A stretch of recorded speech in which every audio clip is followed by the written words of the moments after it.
સંસ્કૃતમાં ખૂબ જ જાણીતો શ્લોક છે. યત્ર નાર્ય વિદ્યતે રમન્તે તત્ર દેવતા.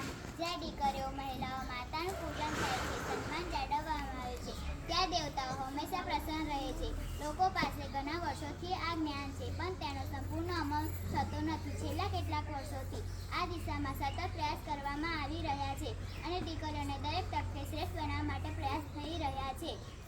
દીકરીઓને બચાવવા માટે વડાપ્રધાને સમગ્ર દેશમાં અભિયાન ચાલુ કરાવ્યું છે.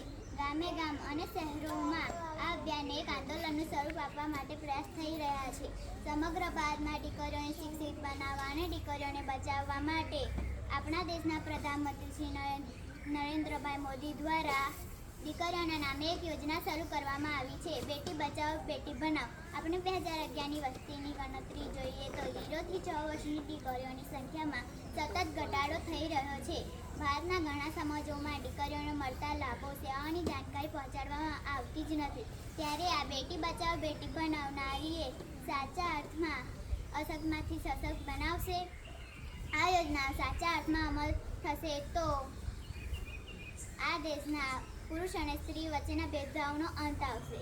આપણા પ્રધાનમંત્રી શ્રી નરેન્દ્રભાઈ મોદીએ પણ કહ્યું છે કે દવાખાનામાં જીવન આપવા માટે છે, નહીં કે જીવન ખતમ કરવા માટે. આપણે પણ સંકલ્પ લઈએ કે દીકરી દીકરો સમાન ગણી સમાજમાં મોભાનું સ્થાન આપે.